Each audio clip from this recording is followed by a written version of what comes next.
Let's go ahead and get started then, just so that we're taking advantage of everybody's time properly here.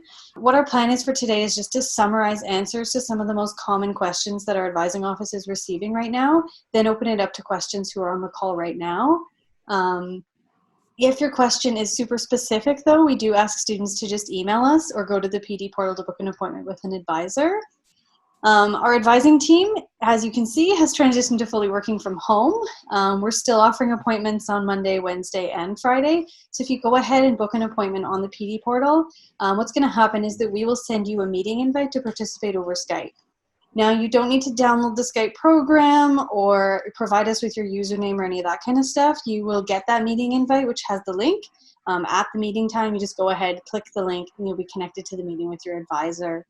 We're going to do our best to support you however works. So if that doesn't work, you can also always email us as well at soe.advising@ubc.ca. We're all on the line here to help answer your questions today. So the main topics that we're hearing a lot about right now are exams, grading, and summer term 1. So for exams are going to be fully online, as you already know, and the exact format will vary course by course.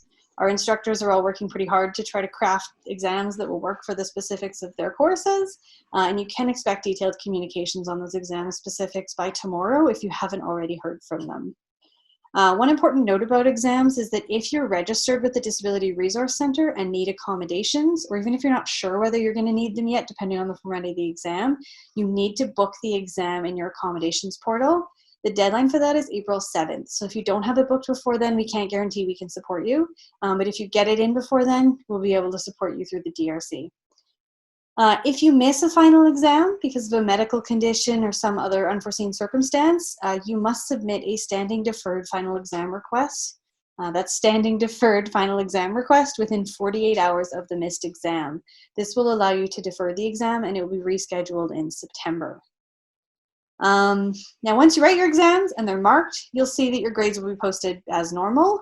And if you want to keep them as they're posted as percentages, you don't have to do anything. No action is required.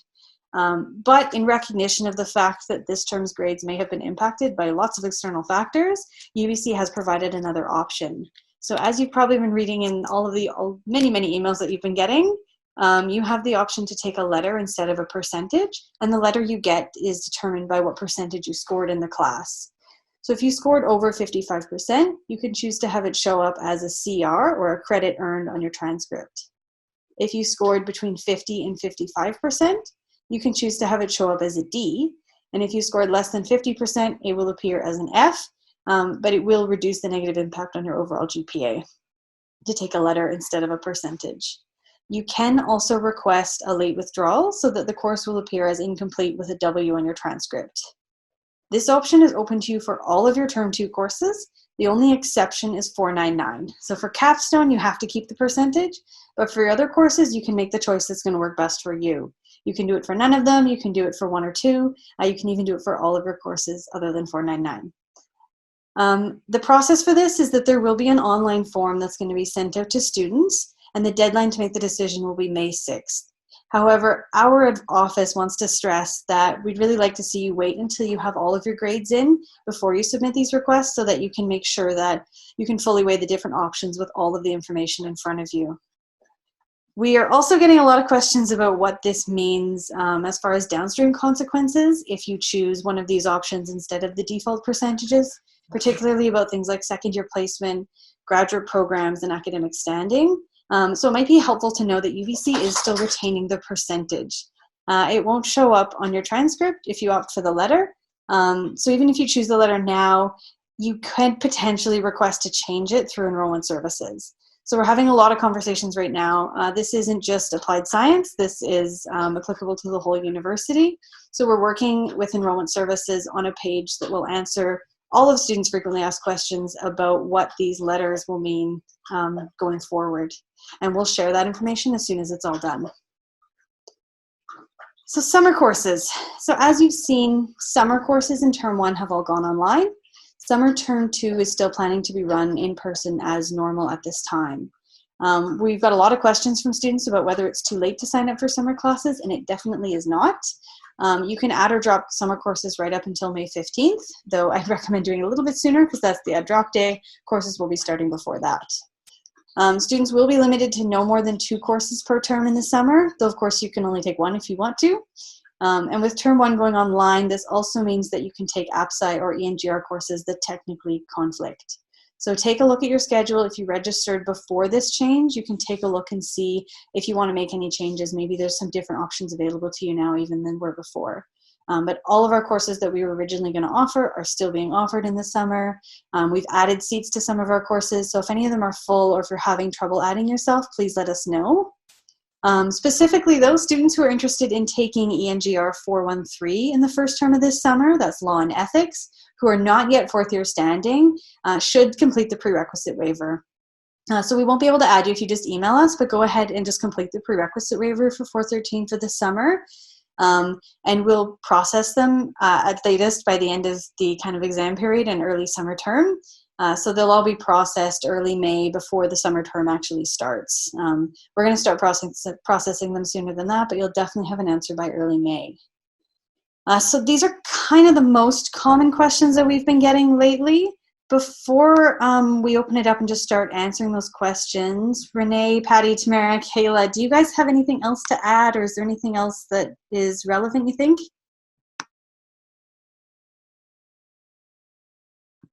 Okay, perfect. So, well, I was just going to add, I put it in the chat column that we were discussing at our curriculum meeting yesterday that the professors have until May 4th. That doesn't give the students a lot of time to decide. So that's only 2 days, so they have to be on it if they want to change it from their percentage to credit or whatever they want to do with it. So that's just a heads up. That's not much turnaround time, because May 6th is a deadline to have that stuff in. That's it. Sounds good. Thanks. So does anybody have any questions who's on the line here? You can either unmute and ask it verbally, or you can write it in the comments in the chat and we will go ahead. I see one question from Emmy. Is there a provision for worst case scenario of a power outage during an exam? Renee or Patty, do either of you guys know? So we discussed not that scenario, but just, Wi-Fi issues in terms of impact on final exams. I think that we're all going to be responding to these, and obviously perhaps have to be flexible if anything were to come up during a final exam. So faculty have been encouraged to be as accommodating as possible. So obviously, if that impacts a group of students or one individual student, we deal with that on a case-by-case basis, but are going to be supportive to ensure student success. That's a valid question. That's a great question to bring forth to our professors just to be aware of. So thank you, Emmy. Any other questions from anyone? Yeah, go ahead, Shola. So I was just having the issue of certain professors giving us test information, but keeping it very vague. So saying the test is going to stay at the same time and date, but they're not giving any information if it's going to be an exam where we have open book and we're being recorded, or if it's going to be an open book exam or things like that. And then I'm also having the other issue of, professors giving very vague, we're going to have a 24-hour open book exam, but not giving a date. So if you're trying to make accommodation requests to the DRC, you can't do that. And then some professors with literally no information posted. I'm just wondering if there's going to be some sort of structured requirement on the part of professors to have specifics laid out in a very uniform manner going forward. Yeah, I can jump in on that one. Thanks, Shola. Yeah, we've been working with faculty and with Applied Science in Vancouver to get feedback, across departments around best practices for final exams. So instructors are intending to be sharing that information by Friday with students about the format of exams. The exams will be held on the same date and time as is scheduled. So you could submit requests to DRC based on the schedule that's posted on the SSC. And if you have, 3 within a, 28-hour period, let's say, definitely work with the DRC and they'll make those adjustments to make sure that you don't have any exam issues, just due to the fact that some will be perhaps 24 hours open book format. Does that answer your question, Shola? It definitely does. What do we do if our professor does not put that information out? Yeah, so they've been asked by our dean to have that posted by Friday. So if that's not communicated, just encourage you to connect with us and we can follow up to make sure that you receive that in a timely manner. I understand it's stressful and you're all trying to plan accordingly based on your project deadlines and exams. So it should be Friday, but if it's not, just let us know. Okay, thank you. Thanks. Perfect. I see the next question is, when will the second year placement form become available to transfer to Vancouver? So this form should be out by next week, and we will email it out to all students who are first year standing right now who would be eligible to complete that form. So you'll be able to apply for a second year placement in Vancouver at that time. Does that help?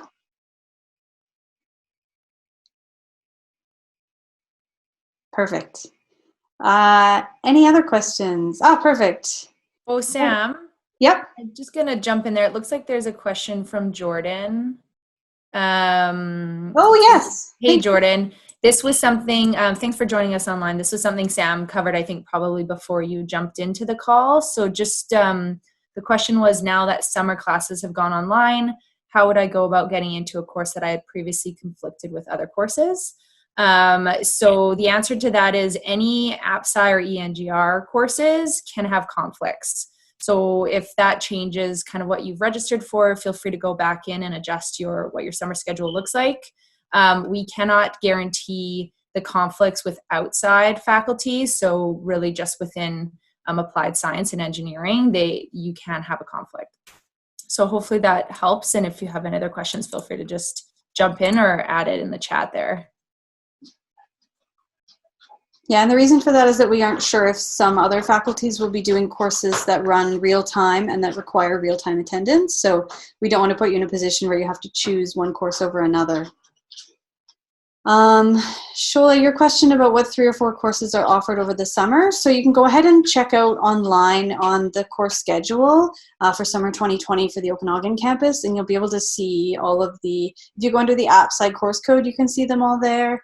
If you go into the ENGR course code, you'll be able to see the ones that are there. Sometimes students will find courses at other faculties that they'll be able to dig up that might serve as a technical elective or that might serve as an equivalent to a first year required course. So you can take a look and see if students have specific questions, like they're looking for a specific course. You can email our office if you can't find it or if you're not sure, and we can definitely help you out. And I just wanted to follow up to Jordan's question about summer course conflicts. If you may not be able to register in the conflict online, so if you need some assistance, just email us and we can force register you in that conflict for engineering courses. Good point. Emmy, yes, so the civil elective advising sheet and actually all of the advising sheets, we target to have them out sometime in May. Ideally before the May 31st deadline for students to apply for the different options and minors. I don't believe that deadline has been impacted by anything that's been happening at the moment, so I expect that'll still be happening. You can expect sometime in May that those 4th year advising sheets for the 2020 and 2021 academic year will go up, and that will include some new courses and some the new option for the RIM, Resilient Infrastructure Management. I have a question. It's from a student that emailed me this morning, but This was more specifically about AppSci 201, but because it is full, they're wondering if a wait list will open. Yeah, so I did expand available seats earlier this week. I added 5 extra seats. I'm just working with the faculty. I think we will likely open up some more seats. I'm just waiting for final confirmation. So I would just suggest that students check back in the next couple days, because likely we will be opening more seats. Okay, great. Amy, is there by chance a document that outlines what possible humanities electives you could take through Athabasca University over the summer, or online courses offered through UBCV or UBCO that are transferable?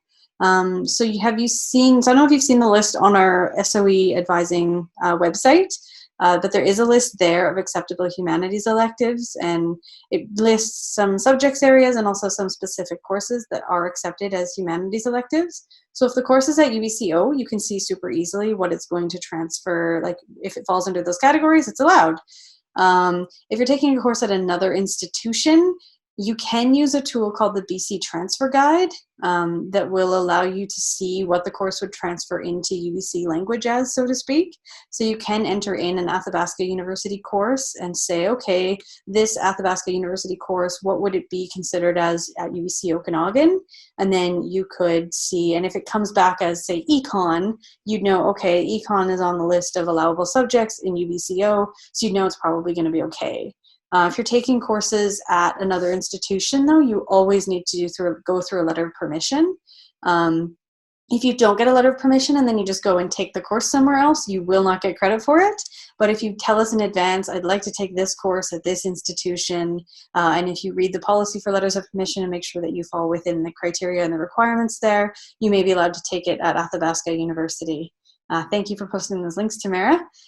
You can go ahead and see what courses fit and work well for you. The general guideline of what's a humanities elective and what isn't, the ones we get the most questions about, are that realistically it should be some sort of social sciences or humanities course. It shouldn't be something that's a language, or it shouldn't be a fine art, it shouldn't be a performing art, or any of those kinds of things. We're looking more at those social sciences and humanities subject areas, so things like econ, sociology, political science, indigenous studies, human geography, but not physical geography. There's like a bunch of different areas that you can fall into that our students commonly take. You may find that you actually have more options now because term 1 obviously has gone online. So there may be courses that previously you could have attended through UBCO in person only. Suddenly now you'll be able to attend online, which could open up the options at UBCO. I had one more update. So students received just this morning an invite to a virtual Zoom meeting tomorrow, an Applied Science Town Hall. So be sure to check your email. That'll be happening tomorrow between 12:30 and 2. So that would be your chance to ask questions to our dean or associate dean. And that'll be a cross-campus Zoom meeting. So just check your UBC inbox. So Thomas asks, how will exams work? Will we need to print the exam and scan it? Is it through a Canvas quiz, etc.? Who knows most about that on our team? Did you want to talk on that, Renee? Or do you want me to say? Yeah, I'll add a few things and then you can touch on whatever I may have missed. So it is really going to be a case-by-case basis in terms of what classes you're taking. So faculty will be notifying you of the exam format and any procedures for upload by Friday. So I would just encourage you to watch their Canvas updates regarding the final exam. If you have any confusion about the instructions for the final exam, connect with your instructor, or you can loop back to our office and we can try and help you navigate it. It's really, you know, course by course. Some profs are doing take-home exams. Others are doing online via Canvas. So,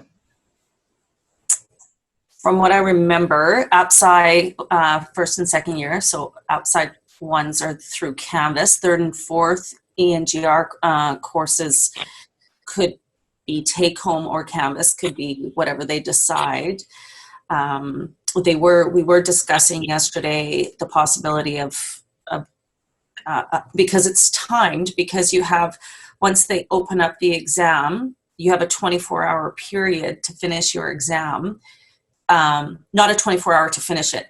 You can look at it, but once you start your exam, you only have 3 hours. You can't start and stop and start and stop. You'll have 3 hours, and it'll be time stamped, whether it's in Canvas or if something does go wrong with scanning it in, if that's what they're requiring, the email will be the timestamp. I know some profs were having problems. One class was having problems that the exam was long, and everybody at the end of the exam was all trying to scan, and it kind of bogged down the system. So we're making our profs aware of that. You also need to be aware that they're going to be sending you a one question, and I don't even know how to explain it, a one question start to your exam, which timestamps it, and you have to complete that first, and then it'll take you into the exam, and you'll be getting more instructions from your professors. So that one question, it'll be, I think, a quiz question that gets you to start it, and then the timestamp of when you're going to be finishing it. I don't know if that makes sense to all of you. I have never done a Canvas exam, so I'm not quite sure, but that's just what was discussed yesterday. Does that make sense? Yeah, I know it's a little bit confusing. It definitely will be different depending on different courses and what works for that course. Some courses, obviously, you'll be needing to do diagrams, and other courses, they could do it as a multiple choice quiz if they needed to. So different instructors are adopting different strategies. The biggest thing is that by the end of the day, Friday, you should have received clear information from your instructors about what to expect for all of your exams. If you haven't received that yet, reach out directly to the professor. And if you don't hear from them right away, you can also reach out to our office, and we can help try to troubleshoot and find those answers for you. Our goal isn't to kind of be super hard and make the administration of the exam its biggest challenge. The question that just remembering, that first question is going to be your academic integrity statement that you're answering. So, so please have a read through for that first question. And you're going to be stating yes, okay, and you're agreeing to the academic integrity of the School of Engineering with UBC. Will there be any drawbacks to choosing the credit D or F system of grading? There could be. For example, let's say you rock your term 2 courses and you actually would have had a higher average if you kept the percentages. In those cases, you would probably want to keep the percentages and not go for the C, R, D, or F. I'm trying to think if there's other drawbacks. A big part of what we're evaluating right now is what downstream effects there could be and whether any of those would be negative, so that we can be as informed as possible about telling students what to expect. But it is nice that Enrollment Services will be giving students the option to reinstate that percentage later if they ever needed to. So if, say, down the road in a few years you're applying for graduate school and suddenly you kind of wished you had those percentages there, there will be a mechanism that we're all working on how to re-add those percentages to your file if you need to. There's definitely advantages to going for the CRDF, but I could see a couple of drawbacks. Does anybody else have any other thoughts on that? I think the important one that I think that we've addressed is just how the new grading scheme or CRDF options would impact students. And it's really just, as we've discussed, on a case-by-case basis. So you want to consider, scholarships, possibly application to grad school. I answered a question like that this morning. So it was from a first-year student, but applications to grad school typically look at your 300 and 400 level courses and are going to use your last 30 credits for evaluation and admission. So that should help guide, any decisions about your grading options. But in most cases, I've been suggesting, wait until you see your grade posted and then make a decision at that time.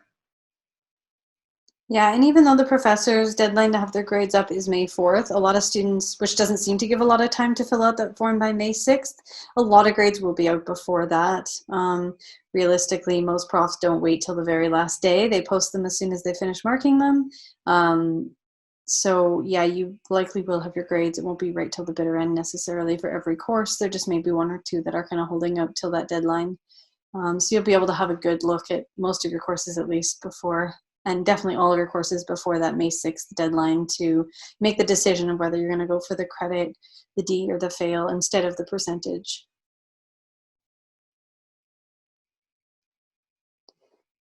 How does the format of the exam prevent students from working together or taking the exam as an open book?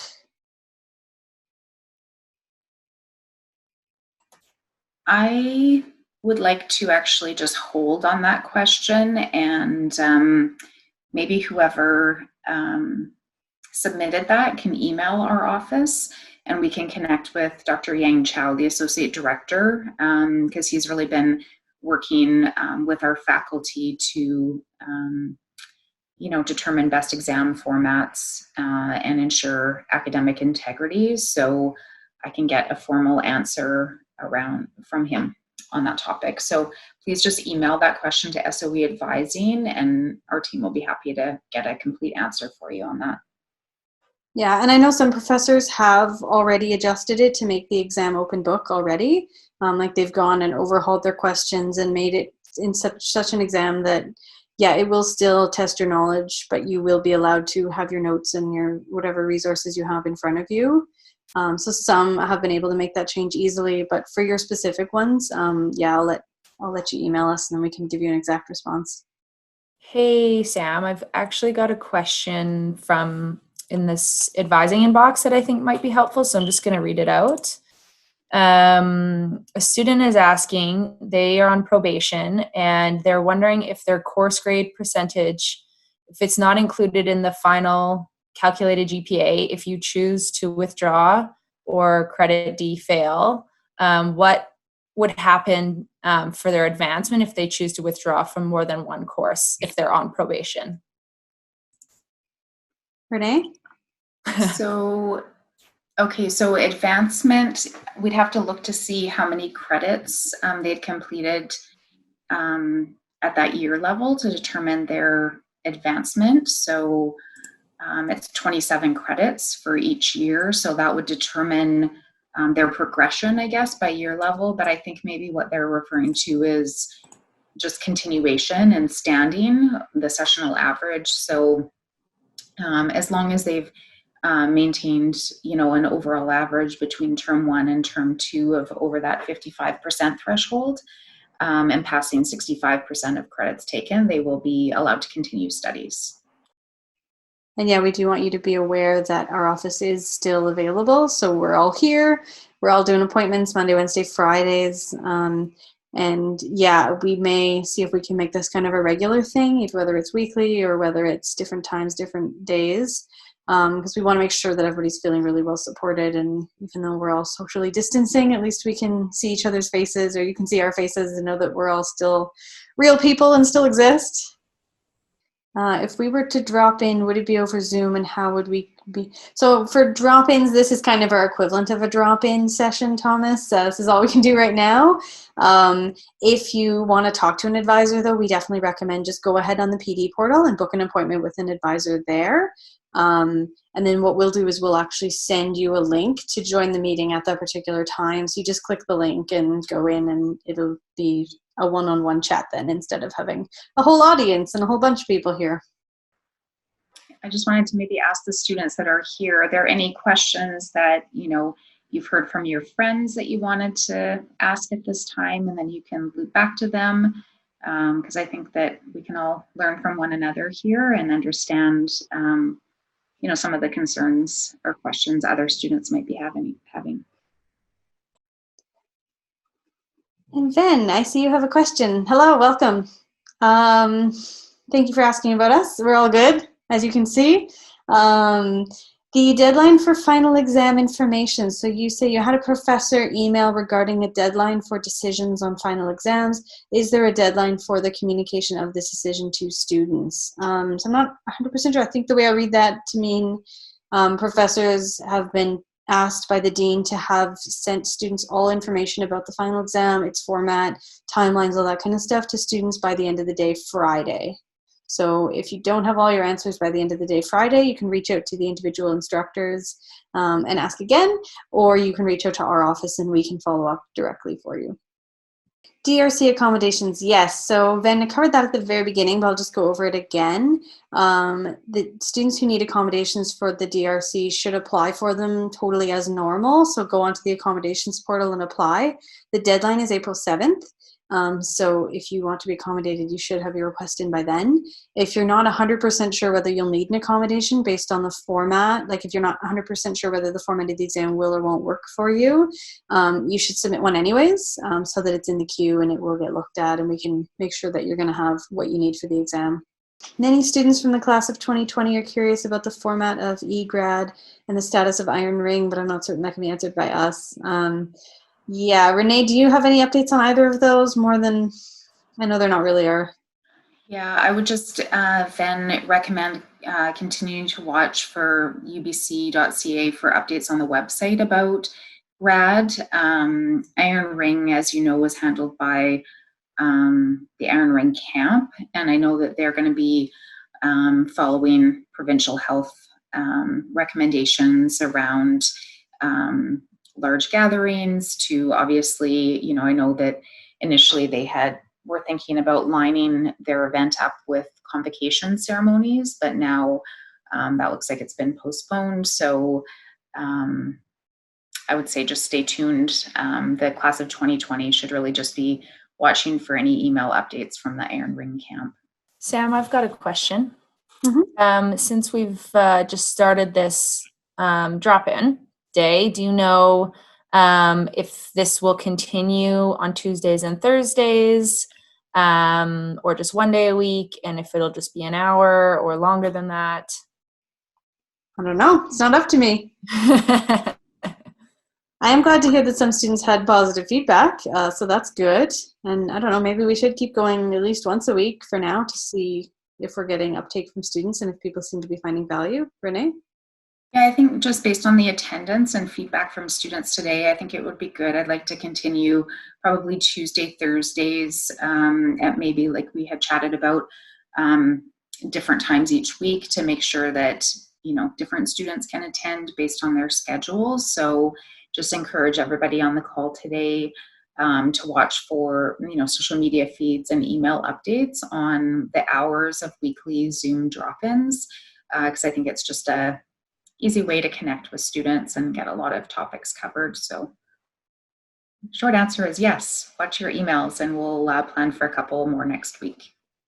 And thanks for joining us today. It's nice to see everybody and answer your questions virtually. And I do feel like a lot of students are asking similar kind of questions, so it's kind of nice to hear what things other people are asking, and sometimes that'll remind you, oh yeah, I was wondering about that, and maybe you were kind of wondering but not enough to send a specific email about it. So it's a nice thing just to kind of be able to hear what the questions are and what the common concerns are.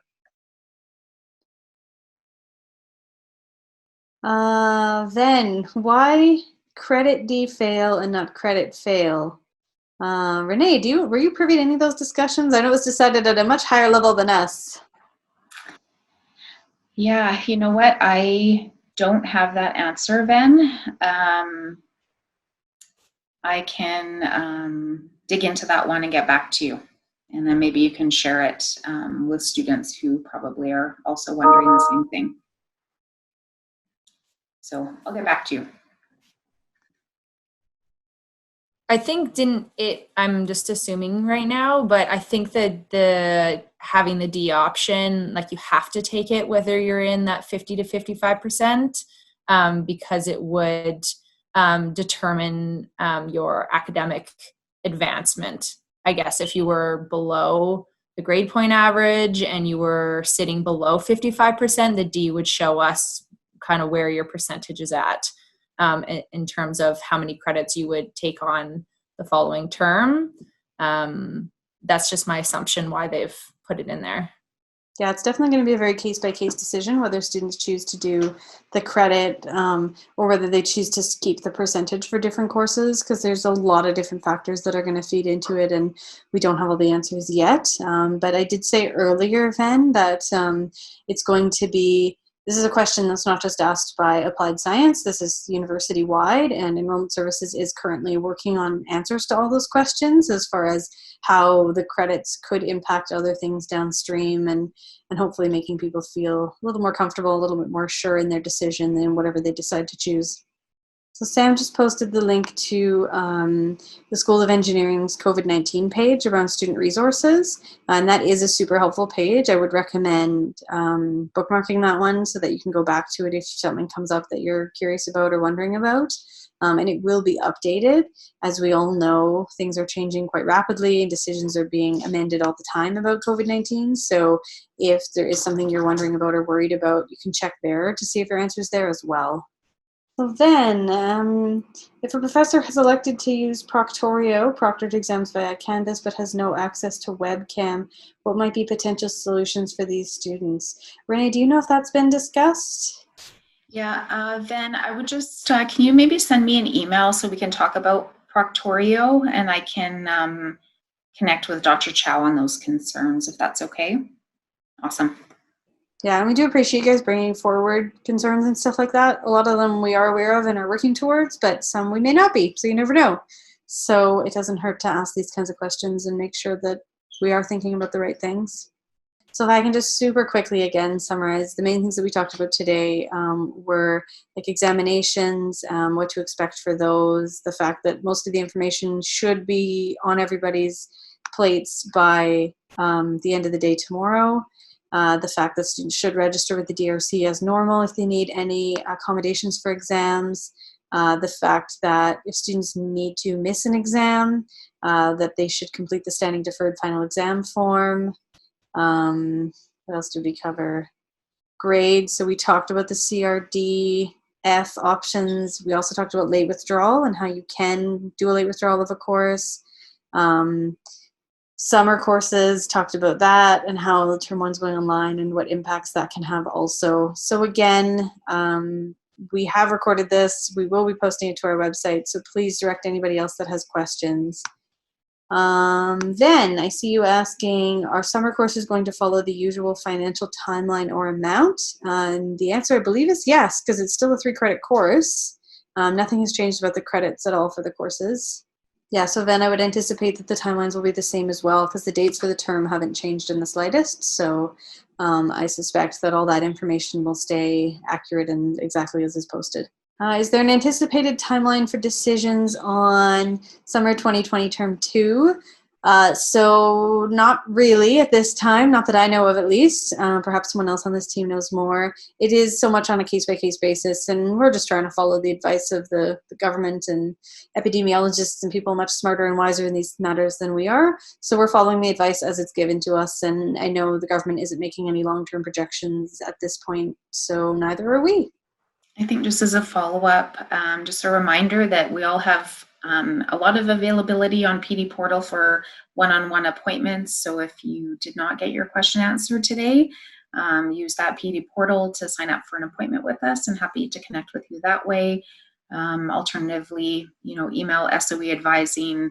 We're in there and getting back to students really same or next day. So just want to help all students in whatever way we can in these challenging times, and hope that you're all staying well and healthy and getting ready for finals. So awesome. Well, I think we'll go ahead and consider this done and sign off. Look after yourselves, look after each other, and we'll check back with you at our next Zoom drop-in hopefully soon.